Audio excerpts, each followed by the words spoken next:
بسم اللہ الرحمن الرحیم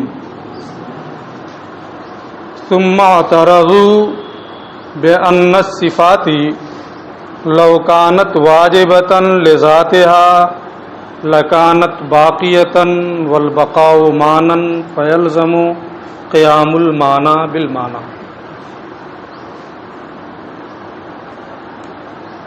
ما سبق میں آپ نے قدیم اور واجب میں کیا نسبت ہے اس سلسلے میں 3 اقوال پڑھے.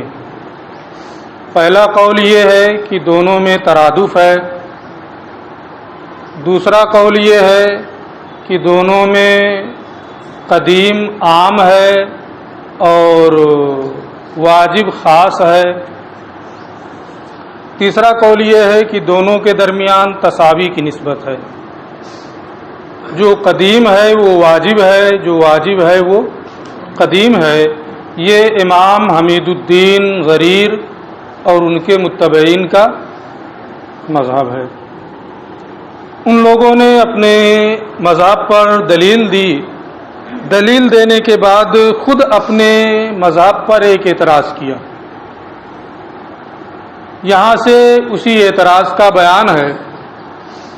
انہوں نے یہ بیان کیا تھا کہ جو قدیم ہے وہ واجب ہے اور جو واجب ہے وہ قدیم ہے، دونوں میں تساوی کی نسبت ہے. تو اس پر یہ ہے کہ صفات باری تعالی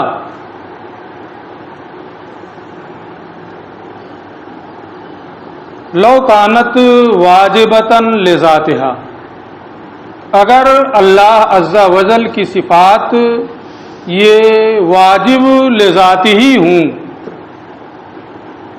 قدیم ہونے میں تو سب کا اتفاق ہے. جو عام خاص مطلق مانتے ہیں وہ بھی کہتے ہیں کہ صفات باری تعالیٰ کیا ہیں؟ قدیم ہے. اس سے زیادہ لازم آئے گا صفات قدیمہ کا تعدد. اس میں کوئی استحالہ نہیں ہے. لیکن صفات کو واجب ماننے کی صورت میں ایک اعتراض اور لازم آتا تھا، ذوات قدیمہ کا تعدد. اس سلسلے میں انہوں نے کوئی کلام نہیں کیا. اصل اعتراض تو وہی تھا، اس کو چھیڑنا چاہیے، اس کا جواب دینا چاہیے. لیکن اس کو بعد کے لیے موقوف رکھا ہے، ابھی یہاں چھوڑ رہا ہے.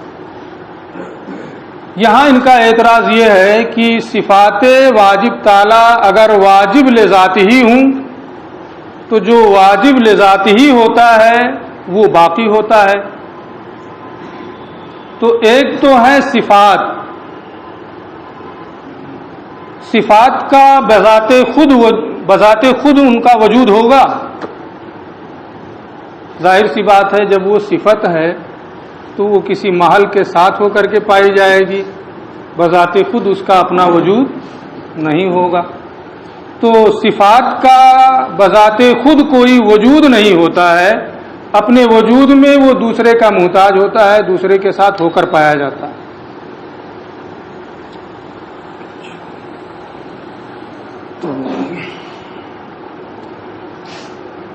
جو دوسرے کے ساتھ ہو کر کے پایا جائے، بذات خود اس کا وجود نہ ہو، فلاسفہ اسی کو عرض کہتے ہیں، متکلمین اسی کو معنی سے تعبیر کرتے ہیں. تو صفت یہ عرض کے قبیل سے، معنی کے قبیل سے ہے، اور وہ واجب لذات ہی ہے تو وہ صفت باقی بھی رہے گی. اور باقی رہنا بھی ایک ہے صفت ہے نا، اور ایک ہے اس صفت کی بقا ہے نا، اس صفت کا باقی رہنا. اور یہ باقی رہنا اسی صفت کے ساتھ قائم ہوگا، اسی صفت کے ساتھ اس کا وجود ہوگا.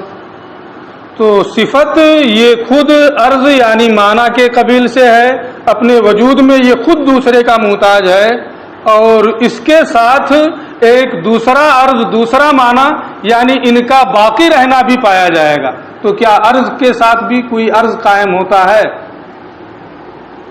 قیام العرض بالعرض، قیام المعنی بالمعنی، یہ تو باطل ہے، محال ہے. اور یہاں لازم آ رہا ہے کہ ایک عرض دوسرے عرض کے ساتھ، ایک معنی دوسرے معنی کے ساتھ قائم ہو.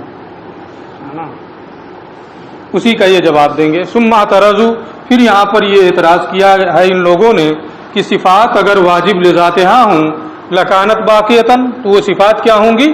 باقی رہیں گی. والبقاء مانن، جس طرح صفت ایک معنی ہے، ایک عرض ہے، اسی طریقے سے ان کا باقی رہنا بھی ایک معنی ہے نا، اور یہ بقا اسی صفت کے ساتھ قائم ہے. فیلزم قیام المعنی بالمعنی، تو اس بقا کا صفت کے ساتھ قائم ہونا لازم آتا ہے، اور صفت خود ہی ایک عرض ہے تو قیام العرض بالعرض لازم آئے گا، ایک معنی کا دوسرے معنی کے ساتھ قیام لازم آئے گا، اور یہ باطل ہے، محال ہے.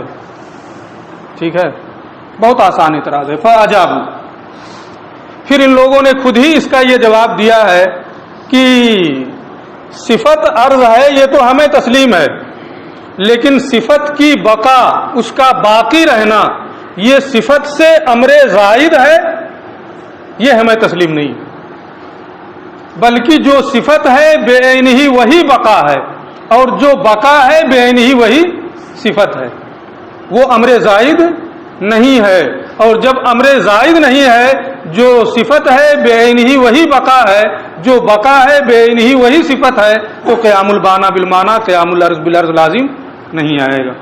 فاجابوا، پھر ان لوگوں نے اس کا یہ جواب دیا ہے بأن کل صفت، کی ہر صفت فہی باقیۃ ببقائن، تو یہ باقی ہے ایسی بقا کے ساتھ، ہوا نفس تلک الصفہ، جو بقا بے عین ہی وہی صفت ہے، یعنی جو صفت ہے بے عین ہی بقا ہے، جو بقا ہے بے عین ہی صفت ہے. دونوں الگ الگ چیزیں نہیں ہیں. بقا کوئی امر زائد نہیں ہے کہ اس کا صفات کے ساتھ قیام لازم آئے. جب دونوں بے عین ہی ایک ہیں تو قیام المعنی بالمعنی، قیام العرض بالعرض کا اعتراض لازم نہیں آئے گا. یہ جواب ہو گیا. علامہ فرماتے ہیں وَهَذَا كَلَامٌ فِي غَایَةِ الصُّعُوبَةِ، متکلمین کی یہ بات بہت مشکل ہے، چاہے تساوی کا قول کرنے والوں کی بات ہو یا عام خاص مطلق کا قول کرنے والوں کی بات ہو، دونوں کی باتوں میں اشکال ہے. بہت ہی مشکل معاملہ ہے یہ قول کرنا. کیوں؟ پہلے امام حمید الدین ضریر کے قول کا اشکال کہ اس پہ کیا اعتراض لازم آتا ہے. فإن القول بتعدد الواجب لذاته مناف للتوحید، امام حمید الدین ضریر کے قول پر یہ لازم آتا ہے کہ جب ہر قدیم واجب ہے اور ہر واجب قدیم ہے تو صفات واجب تعالی جو قدیم ہیں ان کا واجب لذات ہی ہونا بھی لازم آئے گا، اور جب ان کا واجب لذات ہی ہونا لازم آئے گا تو تعدد ذوات قدیمہ لازم آئے گا. ذوات قدیمہ کا متعدد ہونا، اور ذوات قدیمہ کا متعدد ہونا یہ توحید کے منافی ہے، حالانکہ توحید کو پہلے ہی ثابت کیا جا چکا ہے.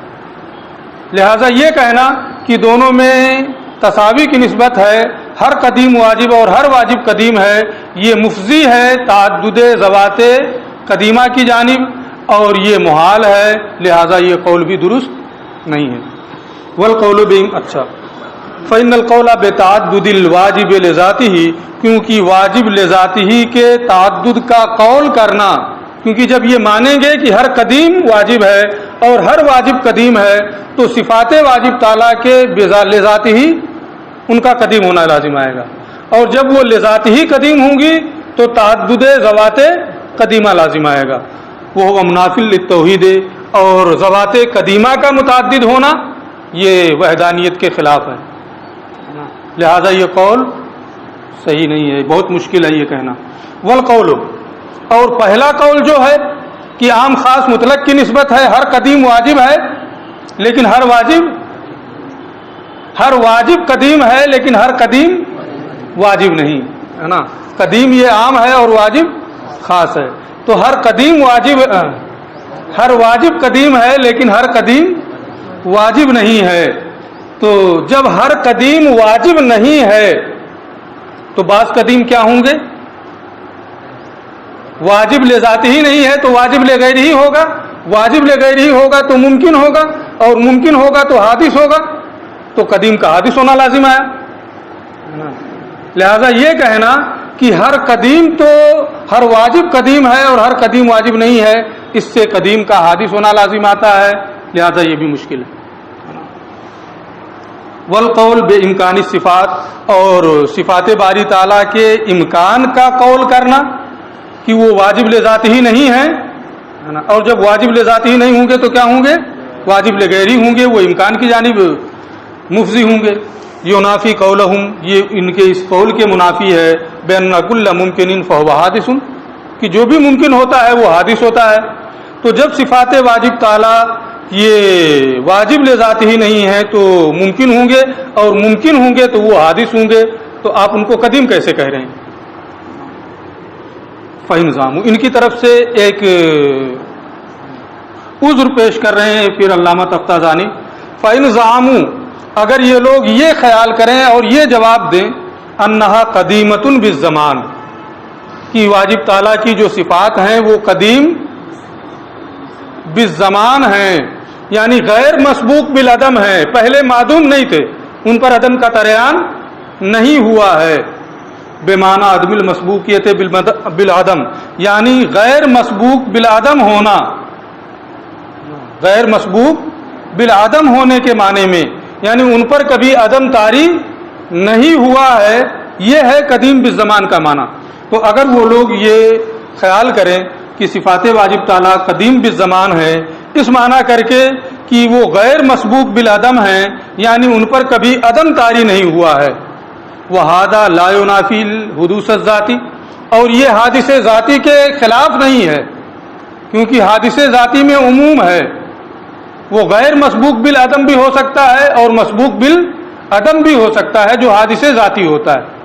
تو قدیم بالزمان ہونا یہ حادث ذاتی کے خلاف نہیں ہے، اور جب حادث ذاتی کے خلاف نہیں ہے تو اگر اس کے عموم خصوص مطلق کے قائلین یہ کہیں کہ صفات واجب تعالیٰ یہ قدیم بالزمان، قدیم بالزمان اور حادث بالذات ہیں، قدیم بالزمان ہے یعنی پہلے معدوم نہیں رہے ہیں،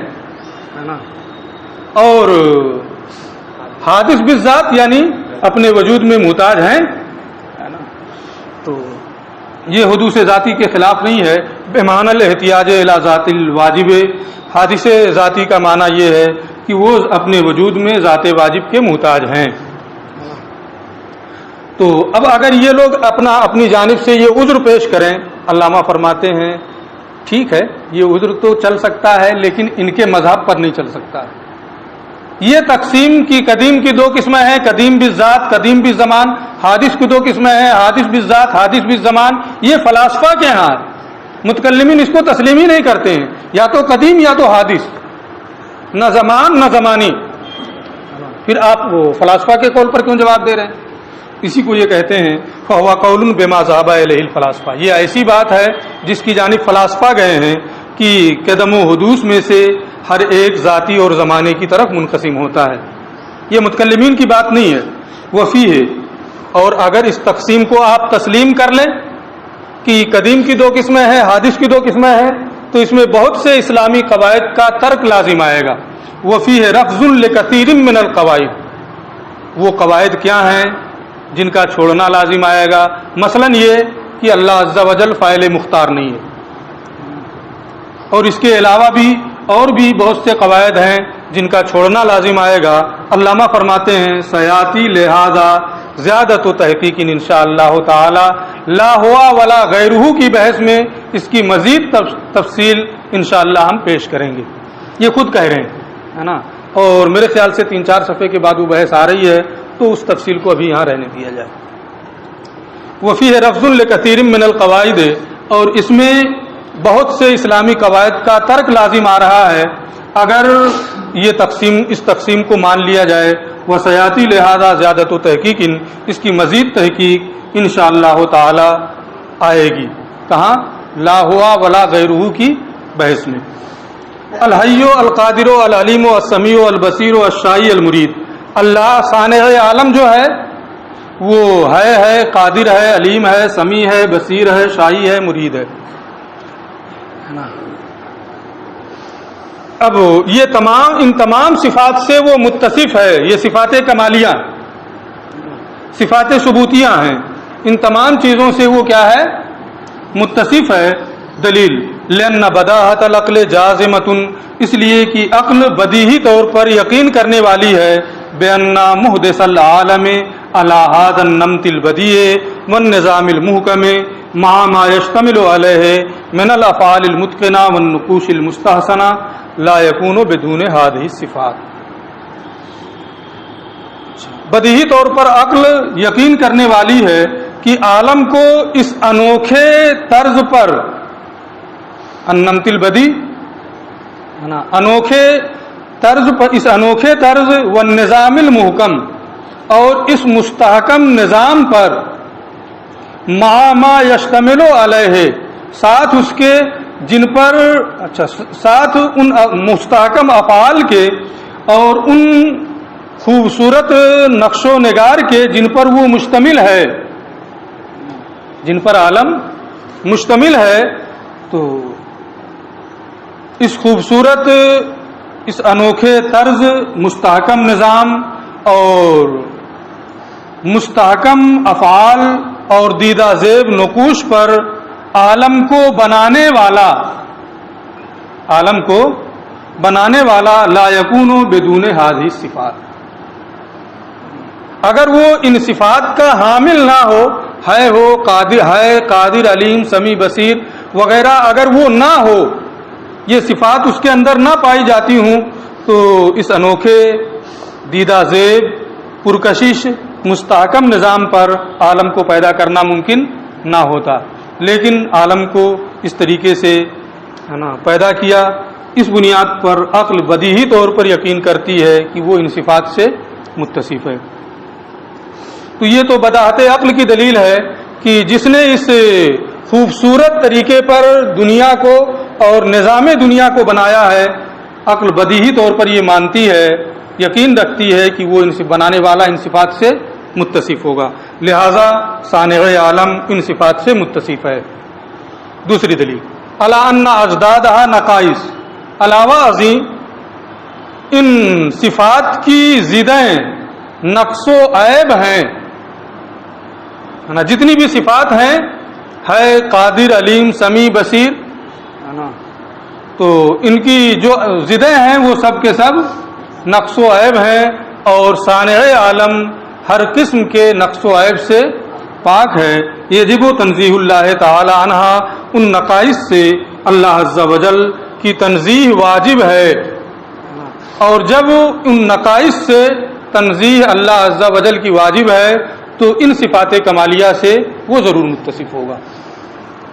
یہ دوسری دلیل. وَأَيْضًا قَدْ وَرَدَ الشَّرْعُ بِهَا، تیسری دلیل یہ ہے کہ ان صفات کے بارے میں قرآن و حدیث میں ان صفات کا ذکر قرآن و حدیث میں ہوا ہے.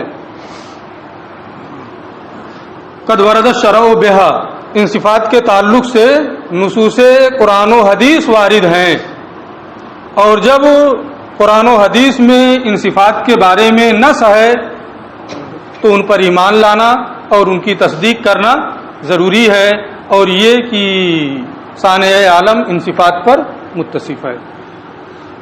اب اس پر ایک اعتراض، وَبَعْضُهَا مِمَّا لَا يَتَوَقَّفُ ثُبُوتُ الشَّرْعِ عَلَيْهَا، اس میں یہ ہے کہ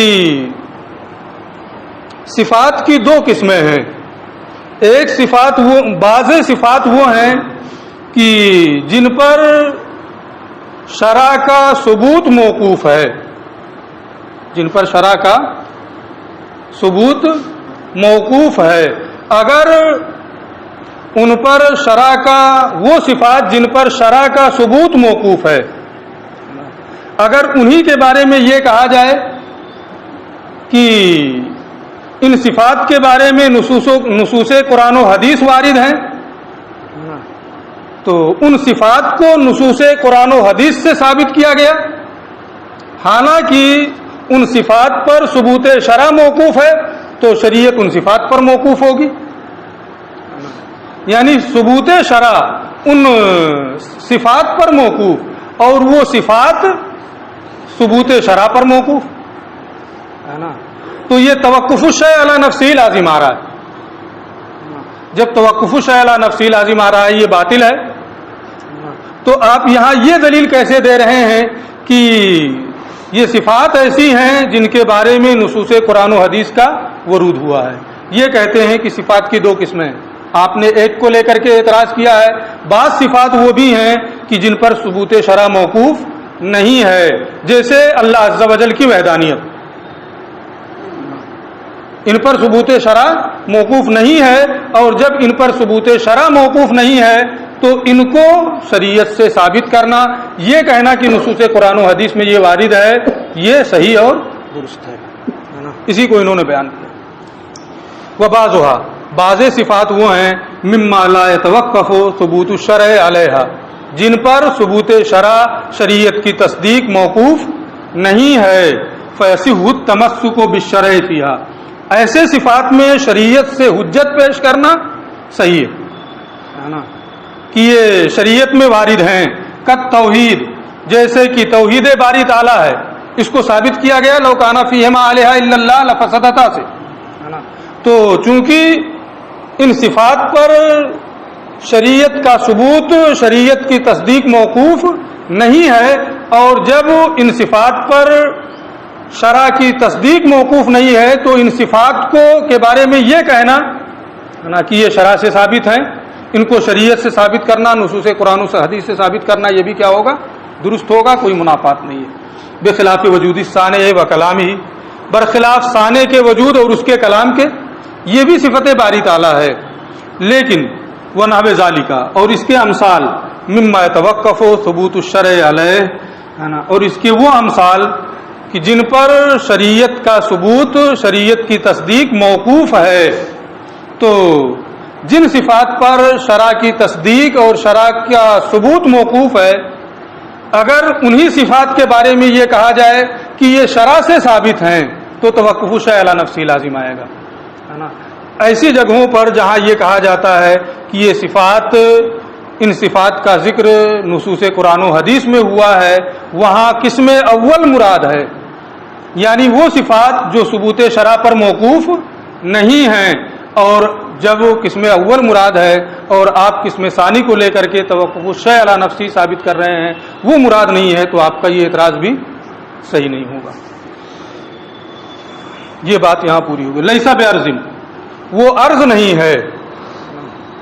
تو تمام صفات کو بیان کر دیا ہے قادر ہے، علیم ہے، سمیع ہے، بصیر ہے، صفات ثبوتیہ. یہاں سے صفات سلبیہ کا بیان ہے.